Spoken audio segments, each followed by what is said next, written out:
What is good, YouTube? And as you guys know, we have the 2x event already running. If you guys are in Asia or if you're watching this on the global server, it's probably just about to run or just started, depending on when I decide to upload this. But today I just want to talk about what you guys should be farming during the 2x event.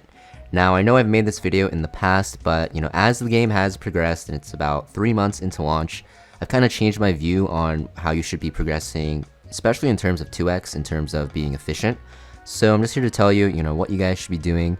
In my opinion, of course, you can do whatever you want. It's just a game and it's your account, so you don't have to take my word for it. But what I recommend for the 2x events. Now for the 2x events, everything but shells will get increased drop rates. So shells don't get affected by 2x, whether they decide to do this in the future or not. I don't really think they will, but it's only going to be threshold, investigation, and GP outpost. Now, regardless of where you are in the game, investigation and GP outpost are all going to be very good to farm because it gives you a ton of these EXP books, which you can use to level up your characters. Now, leveling up your characters doesn't really give a lot of stats. For example, if I go to like Celine here, who's level 26, by giving a level, you're going to see, let's just do it for the sake of the video. I get 2 attack, you don't get any speed ever, and you get 30 HP and 2 defense. So leveling up basically does nothing. However, when you star up characters, you're going to see that you get a ton more stats here. So I'm not going to actually star them up, but you'll be able to see the stats here on the right. You can see we're getting way more attack, way more HP, way more defense, and also a speed boost. So for the most part, although books are good, I would only really go hard in investigation if you need to level up your characters to then star them up from 5 stars to 6 stars, or even 4 stars to 5 stars, because honestly, for PvE content, maxing out your characters to level 50 doesn't really matter. It's mostly for PvP where you are min-maxing every single stat to get a small advantage where you can. Now, in terms of GP outpost, this is the one area of content where you can never go wrong. These mats, these materials that you can get, are super important on every single character, even if you don't plan to lattice up your characters all the way. If you look at just any character here, you'll see just by activating the prerequisite nodes until you actually get to the lattice node, you get a ton of stats as well, even more so than leveling up your characters because some of them will be percent based. So because of that, you definitely want to make sure that you're doing GP outpost, get a lot of mats, prowess up all of your characters, even the ones that you don't plan to lattice. For example, if I look at like Fangus here, you're going to see that I have his S3, which I don't plan to level all the way up until the lattice node because I need him to be tankier to survive hits when I'm doing my dot comps and other PvE content. So prowess is always a good thing to farm if you're new to the game. You definitely want to keep farming these. Even having a good stockpile of the mats is always good because, once you get like 2 weeks, 3 weeks after 2x, you're going to start to get to very low reserves of these mats. You can see, I'm really hurting on a lot of these, and I actually cannot level up my Veronica even more because I'm missing these mats. And the most efficient time to farm this is going to be 2x because the drop rates are just terrible. So that's GP outpost and investigation. You can never go wrong. Now let's talk about thresholds. So there's 3 thresholds in the game. I think the worst one to farm is going to be Terramaton. This is kind of the dungeon that you just want to go in for like, certain pieces for your DPS, such as Fury Edge or even Kenai, and you can go back in once in a while to get like Ether Plague for like your Veronica or something like that. Even though I referenced her twice, you can get like Wellspring and Cure for your healers, but nothing that you're going to be hardcore farming because you don't really get that much value. All you can really do is just buff up your healers healing and also your damages, your damage dealers damage. So you're not really buffing up the your turn meter or even your survivability really, because Wellspring, although it's good, it's not really that good on a lot of characters. Bloodbath is just way better option even in PvE. So Terramaton's not really worth farming too hardcore, but if you are new to the game, you definitely want to make a pit stop to get some gear there. Now in terms of Dokyoki and Aurora, this really comes down to your PvE progression, and also 2, what your PvP playstyle is. So Dokyoki you can never really go wrong with because it drops Swift Rush gear, and this is pretty much required for a lot of PvE teams. We're doing, what, is it the K-Drumble right now, I think? Yeah, it's a K-Drumble, so you need to actually make 3 teams of, I think it's like, 5 characters each if we look. So you basically need 15 characters built or like somewhat built, and a lot of these characters actually require Swift Rush. So because of that, Dokyoki is always good to farm because you can just keep farming gear for your team. On top of that, you can also get Time Weave, which is very good on a lot of PvE characters. And for PvP, you get something like Bramble, which is very, very popular, and even Harvest, which can be pretty decent as well. Now, the 2 specialized cores are also very good. Swift Raid is very good for PvP and PvE, just in general. And Evil Guard is extremely, extremely good for PvP, especially on healers, because a lot of healers are running effect resist builds, and also you do want that extra healing effect. So Dokyoki is very good. You can never really go wrong farming it. And for PvP players, if you're trying to get into PvP, if you're trying to cleave or play a control team, so kind of centered around taking the first turn or turn 1, this is going to be the best area of content even for PvP for you.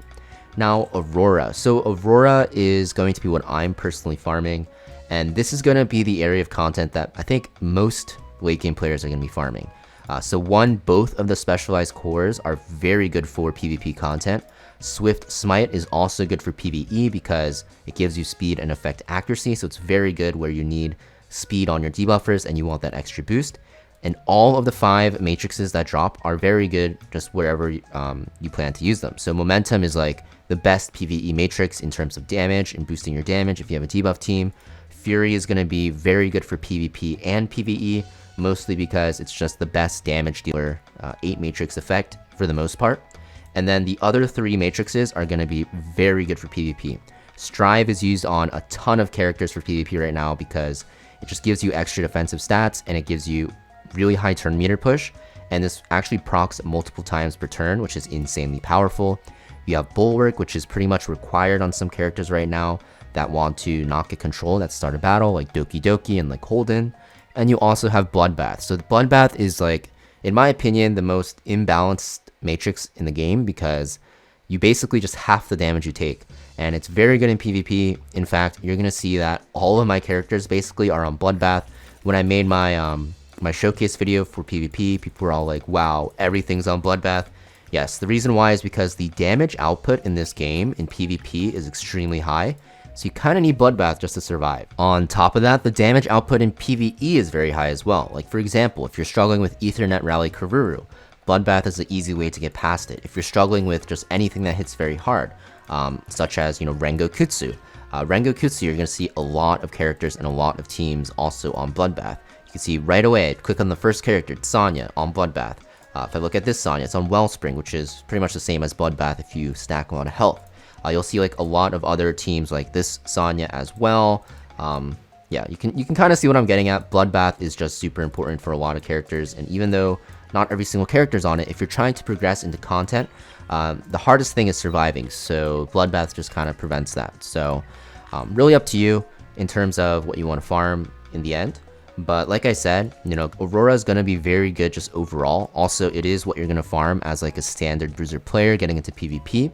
But, even for PvE content, you get a lot of value in momentum sets, fury sets, and you can also get Bloodbath, which is 1, very good for PvP, and 2, also very good for PvE. But like I said, if you do need to progress through PvE still, like you're still trying to get through like Hell 4 and like Inferno and get into Inferno farming, or you still have to beat Rengokutsu and like Sharon and stuff like that, Swift Rush is always good. Dokyoki is always good to farm, and this is going to be very good if you plan to play like a turn 1 playstyle in PvP for the late game players out there. I know a lot of people in my guild actually that play turn 1 are actually farming Dokyoki, but I think the majority of people in PvP are going to be farming Aurora instead. Now, in terms of if you are just completely new to the game before I end this video, so you actually don't need to spend your stabilizers. And what I mean by that is if you farm GP Outpost and Investigation, you can build your characters now and you have like a lot of stabilizers left over. The best thing to do actually is if you cannot farm Hell 3 or higher, is to just hold them. The 2x event is always going to be coming back. It comes back like once a month, and I expect it to come back the first week of October after the game releases in Asia and they have a week to prepare. So you can just save your stabilizers for then. And because we have the 4x effect where you can double your stamina usage and get double the rewards, you can burn through it a lot more quickly than you usually would. And this is going to make it so that you can get the most value out of your stabilizers, even if you can't get it right now, which will be honestly better for the long run. But if you find that you really want to spend them and just get a head start on your account and try to just get over that hump that you are, hitting right now, then you can spend them, but just keep in mind, you don't have to spend all of them. In fact, if you don't spend all of them, it's even better because you do want to just save them until you can actually farm like Hell 3 and higher and get better gear. The reason why I say Hell 3 is because Hell 2 only drops 2 Matrix, and Hell 3 and onward will drop 3 Matrix, which is what people call the Inferno gear for some reason, but it drops in Hell 3. So yeah, just wanted to make this video to let you guys know what I recommend farming for this 2x.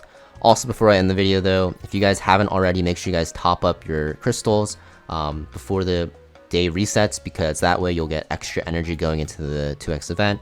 If you guys don't want to spend your crystals for some reason, then you don't have to, but it's a very good value. But yeah, thanks for watching guys. Make sure you guys hit that like and subscribe, and I'll see you guys next video.